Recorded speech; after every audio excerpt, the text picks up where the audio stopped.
A mostly cloudy good morning to you. I hope your day is going well for you, wherever you might be. Having a good day so far, much better than the weather, I guess that's the best way to put it. 50 degrees, though, at the airport, 51 here at Radio Center. Downtown Midland is also looking at 51. Downtown Bay City coming in a little cooler at 49. We have a southwest breeze, about 12 miles per hour, 29.99 and rising is the barometric pressure. We do have a high pressure system that's around.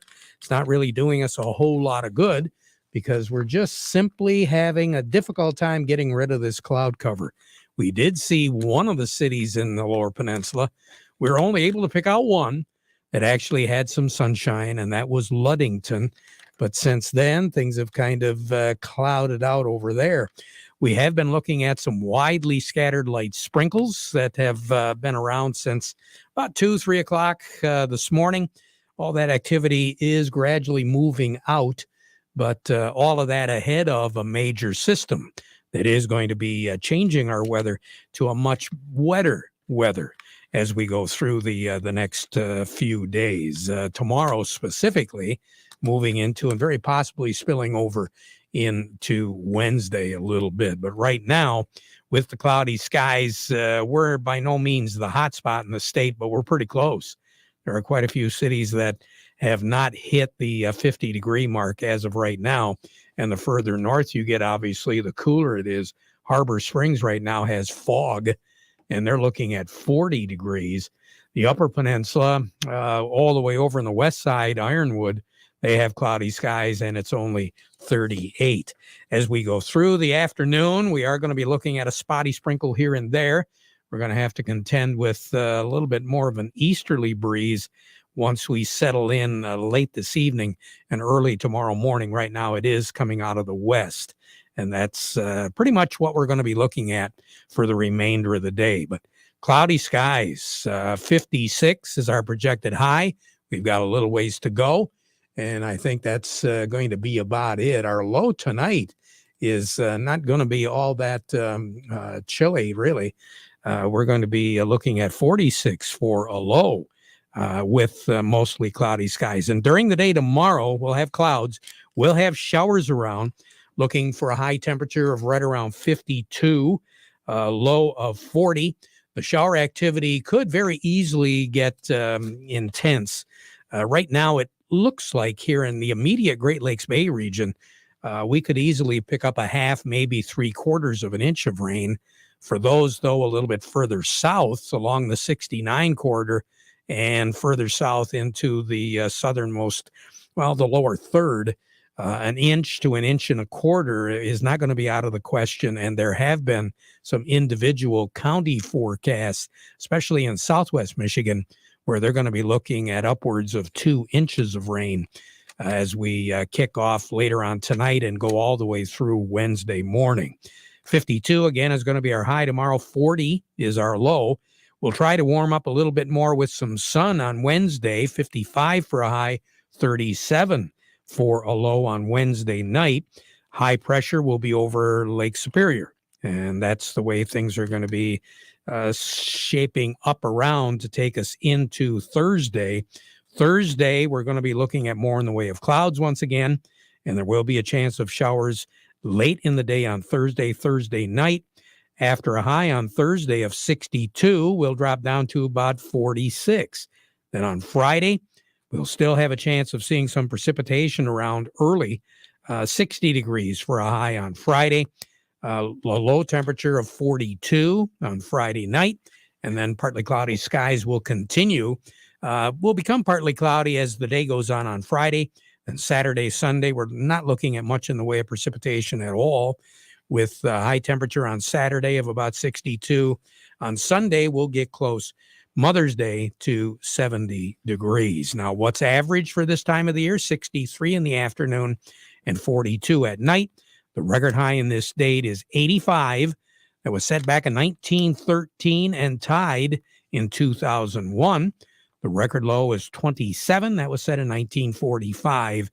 Get this, a year ago today, May the 2nd, our high was 83 and our low was 51. We picked up a little bit of precipitation, and that was it. Now, what's average, again, as we said, 63 in the afternoon and 42 at night. By the end of May, we're looking at 74 for a high and 53 for a low. When it comes to the average precipitation values for the month of May, we're looking at somewhere around the neighborhood of 3.25 to 3.5 inches of rain. That's what's average. So just like April, May, usually on average, fairly wet months. The record amount of precipitation, liquid precipitation in the month of May was set way back in 1912. We had just under 10 inches of rain in the months of May in 1912. Now, as far as snow is concerned, usually we don't have any. None. That's what seems to be the average. We did, though, on May the 9th of 1923, we picked up 9 inches of snow. The last measurable amount of snow for us in the month of May was set in 2002 when we picked up about 0.2 of an inch of snow. So that, in a nutshell, is what the month of May is all about. And as far as frost and freeze is concerned, usually by about the 10th, 12th or so, that's when we see the last freezing night. I got a funny feeling that this week is probably going to figure out to be, as far as nighttime temperatures go, the coolest that we will see. And we will be looking at Wednesday night about 37. And then Thursday night, we'll be back in the mid 40s. 40 degrees is going to be our low for tomorrow night. Long range outlook, and this is where things begin to look a little bit better. From the 7th to the 11th of May, we're looking for our temperatures to average out to be normal, precipitation value below normal. And then as we move to the period of the 9th through the 15th, the week after Mother's Day, above average on the temperatures, average when it comes to the moisture. That is what the weather is all about. When we return, we'll be touching base with Gary Kaufman over at Star of the West. This reminder, though, the weather forecast brought to you by the folks at Nutrien Ag Solutions. Mr. Farmer, does the cost of fertilizer have your head spinning? Maybe it's time to look for alternatives. Now's the time to see what Dairy Dew can do for you. Dairy Dew? Dairy Dew offers compost blends made with chicken manure, gypsum, and several other natural ingredients that will bring health back into your fields. As a matter of fact, Dairy Dew features a mix of compost blends, granulated fertilizers, and liquids that will help to restore nutrients and good biology to your soils. No matter if you're a conventional farmer or organic farmer, Dairy Dew is for you. Dairy Dew liquids like Kelpful and MCI Corn Starter will benefit your plants. The soil health experts at Morgan Composting have been helping farmers with their soil health for over 25 years. Put that expert know-how to work for you. Don't let today's fertilizer costs get you down. Now you know the best option. Learn more by visiting dairydew.com. Get your orders placed now for spring. Put Dairy Dew to work for you. Healthy plants come from healthy soil. Healthy soil comes from Dairy Dew. Farm Service brought to you today by the folks at Steiner Tractor Parts, new parts for old tractors. So whether you've got an old Alice Chalmers, a Case, a Cockshut, a Ford, an International, John Deere, Massey, Minneapolis Moline, and Oliver, Steiner Tractor keeps a warehouse stocked with new parts for old tractors. We're talking tune-up kits, electrical components, carburetors, rebuild kits, manifolds, mufflers, sheet metal lights, rims, steering wheels. You get the idea. They've got it.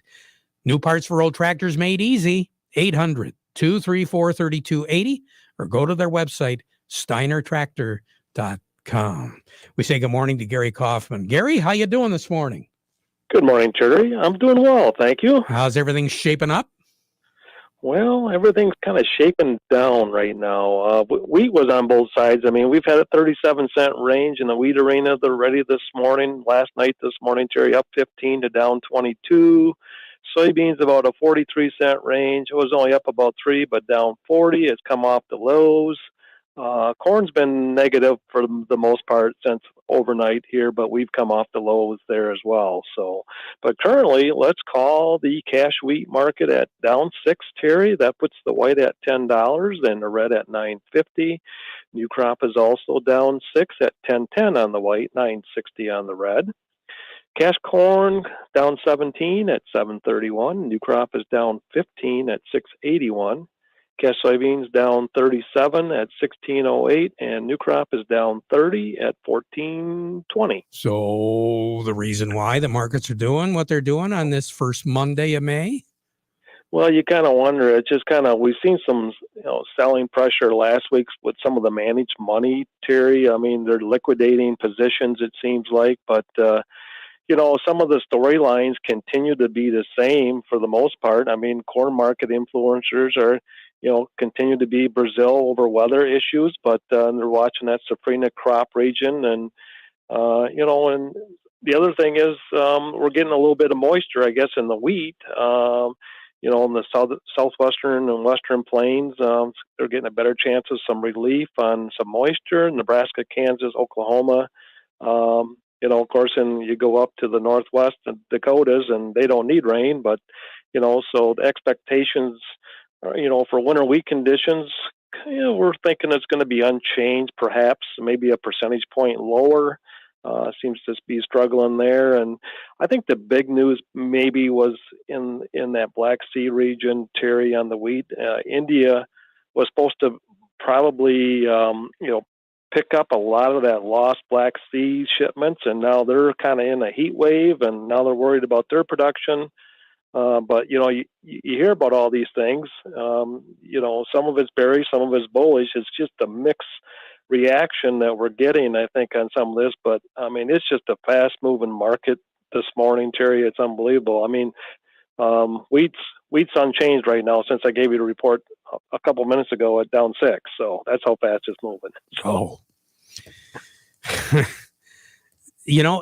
As long as we keep having to contend with all of this activity over in Europe, the weather in South America is usually enough of a factor to make the markets do a little bit of jumping. But, we're looking at Wall Street, what they're going through right now. We're looking at gas prices. I saw a 45-cent jump in gas prices between towns. Midland was 45 cents cheaper than what it is here in Saginaw. So, talk about volatility. It's just everywhere right now. Oh, yeah. Yep. So, for sure. And then we'll watch the crop progress report this afternoon after the close and see where we're at on planting on corn and beans. And beans isn't so much an issue, but the corn plantings are expected. Last year we were at 33%. We're expected, about 15% done right now. So it's the estimate is. So. All right, Gary, you take care. Have a good one. All right. All right. You too. Thanks, Terry. You bet. A little bit more as far as what the markets are doing. Doug Klein from Oppenheimer joining me right now. The market report brought to you by Schaefer and Beerline. This area's Ram certified ag dealer. It is spring Ram commercial truck season at Schaefer and Beerline. They're the dealer where family and service sells cars, and they've been around since 1852. That's Schaefer and Beerline. And the market report brought to you by Thumb Bank, serving the needs of farmers for well over 125 years. 2 locations in Bay City. Also Cassidy, Caseville, Pigeon, and Bad Axe. Thumb Bank, where relationships are built on trust. Doug, good morning. Good morning. I don't know if you happen to catch my conversation, but I'm going to be real interested at wholesale gas price. Let me tell you right now. Really? Yeah. Let's see. 340, that was 412-ish, something like that. Should be your retail side. Okay. At 347, but geez, did you see diesel fuel? Of course you did. Yes. Wow. I think of you every time we're like, well, there's been some places where it's been over $5 for weeks, and now everybody seems to be getting on the bandwagon. Oh, it's a trend. Yeah. And boy, is that ever good news for all of us that are going to the grocery store and whatever. Wow. Yeah, it's kind of wild. The NASDAQ had its worst month in 14 years last month. So that kind of puts everything in perspective. Things are very risky, volatile out there. And everybody wants to say, "Oh, it's the war in Ukraine." No, not really. It's just billionaires beating up billionaires and the politicians that are whatever beating up each other. And now they're talking that China is kind of, securing some of their banks so they don't get sanctioned for when they invade Taiwan, which is coming, by the way. So those are things we're dealing with, and yeah, things are spooky. That's all there is to it. So anyway, here's your numbers. The July corn is $7.99, down 14.5. The December corn is $7.38.5, down 12 3/4. September of 23 corn is $6.85.5, down 10.5. July soybeans $16.53, down 31 3/4. The November soybeans $14.91.5, down 23 1/4. And November of 23 soybeans $14.05, down 14 3/4. July wheat for $10.49 1/4, down 6.5. December wheat is $10.53 1/4, down 5. And then July of 23 wheat is $10.06 3/4, down 5 1/4. So crude oil has been all over the map. It was down something like $3 this morning, down 50 cents now. 104.16, down 53 cents. Heating oil is $4.14.37. That's up 12.5 cents. Gasoline is $3.48.21, up 4 cents. Natural gas $7.53.5, up 18 cents.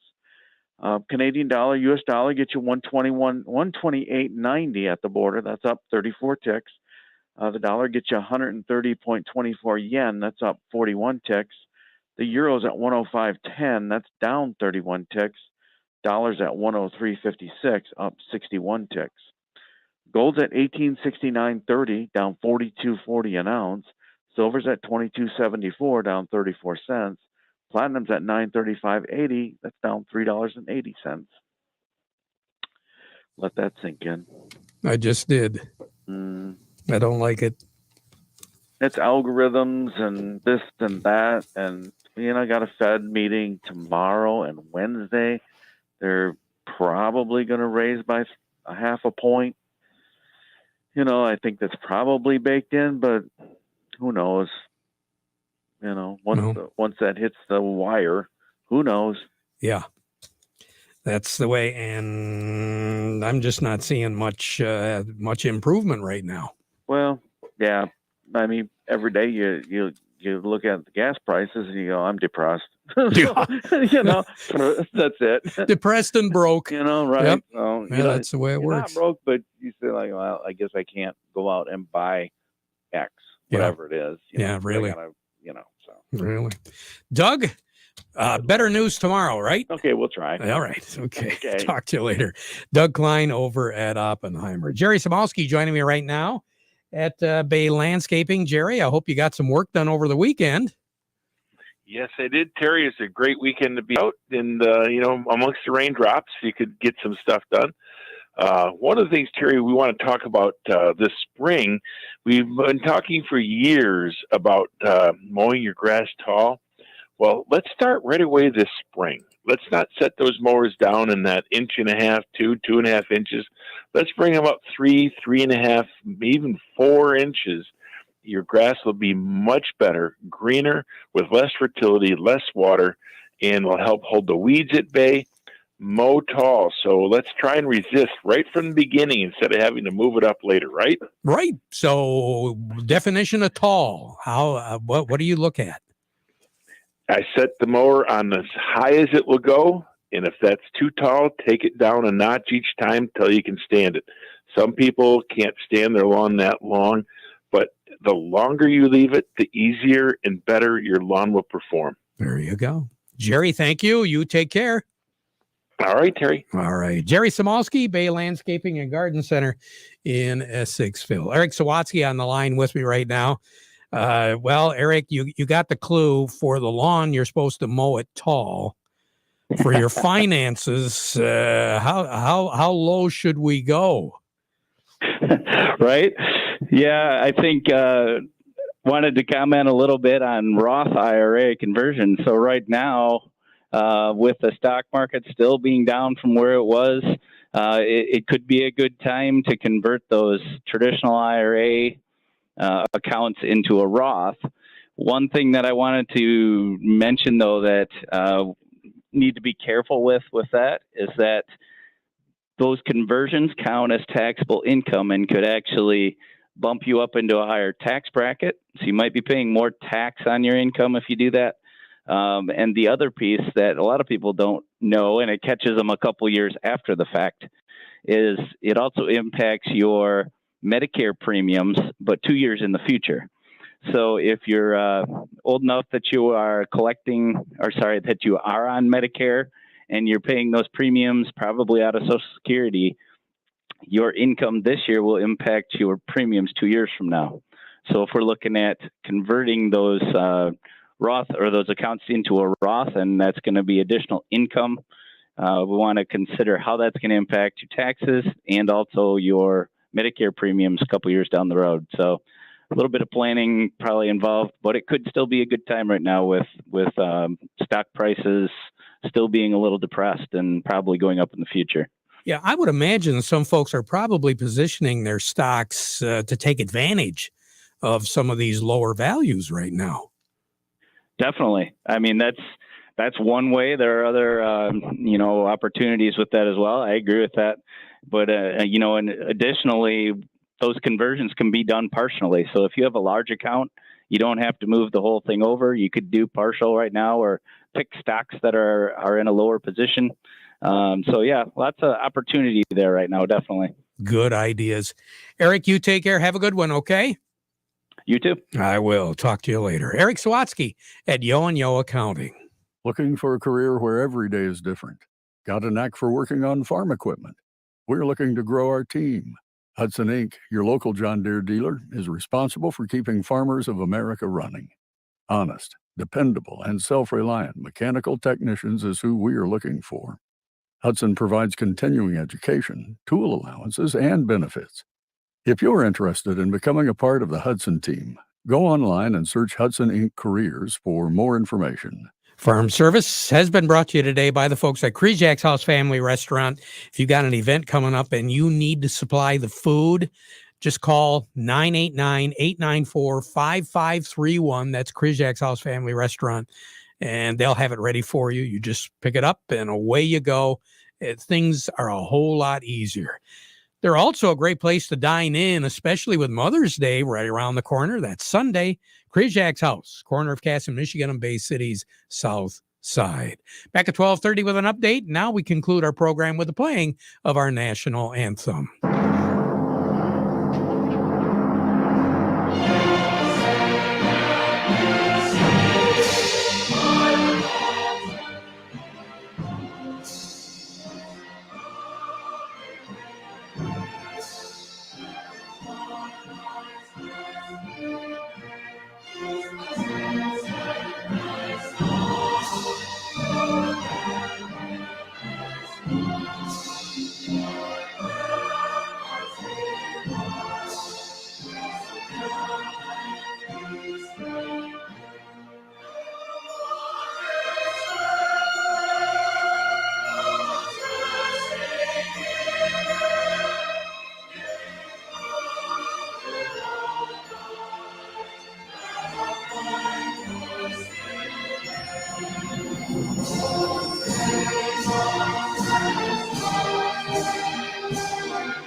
From the Premier Kitchen and Bath Gallery Studios, WSGW, Saginaw, Bay City, Midland, WSGW-FM, Carlton. This is CBS News on the Hour, sponsored by Rocket Mortgage. I'm Steve Kathan. Emotions run high in southern Ukraine. A woman and others making their way out of Mariupol, a place that's been under siege by Russian forces for weeks. This woman heard through an interpreter. I felt tranquility and felt relieved. I wanted to sing a song about freedom. The city's deputy mayor says it has been unbearable. Hundreds of civil citizens live for 60 days underground. without fresh air. So it's absolutely not safe. Many more still remain in a steel plant that's been cut off. CBS's Cammie McCormick on the American support effort for Ukraine. At Fort Stewart in Georgia, they were loading up armored personnel carriers to send to Ukraine, and in Alaska, field artillery like howitzers. The Biden administration continues to send in what it calls defensive weapons, even as the Russians appear intent on targeting supply routes inside Ukraine. The House panel investigating the Capitol attack has just requested interviews with 3 additional Republican lawmakers, including Mo Brooks of Alabama. He was asked by then President Trump to help keep him in office. Also in Alabama, Sheriff Rick Singleton's leading the effort to find an escaped killer and the woman, a correction official, who allegedly helped him flee. We have had a warrant issued for Director Vicky White. The charges are permitting or facilitating an escape in the first degree. Casey White is an extremely dangerous person, and we need to get him located and get him off the street. In a unanimous ruling, the U.S. Supreme Court has spoken on a controversial issue in Boston. CBS's Steve Dorsey. Retiring liberal Justice Stephen Breyer wrote the court's opinion saying Boston discriminated against a Christian group by refusing to fly their flag with a cross on it. It was part of a program that allowed private groups to use a flagpole outside City Hall while holding events on a plaza below.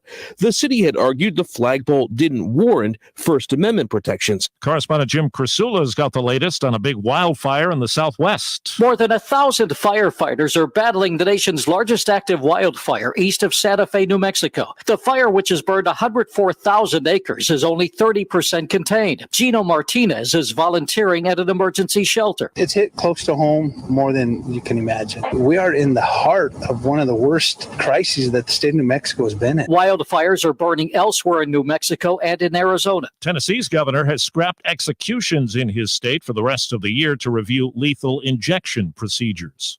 Wall Street, right now the Dow is down 77 points. The S&P is down 7. This is CBS News. This hour's newscast is presented by Rocket Mortgage. When you need cash out of your home and a simple way to get it, Rocket can.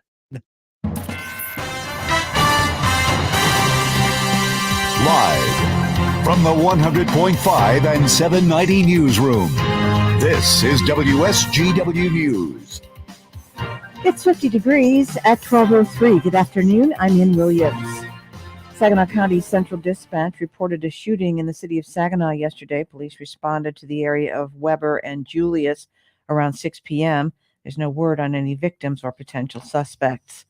The Bay City School Board meets tonight with transportation on the agenda. Superintendent Stephen Bigelow will give a presentation on the results of a transportation request for a proposal to possibly privatize the school bus system in the district. The idea has created controversy as many current union represented bus drivers and others in the transportation department oppose the move. They say contracting out bus drivers could result in lost jobs and decades of experience. The district has a budget of about $3 million for the upcoming school year for transportation. School officials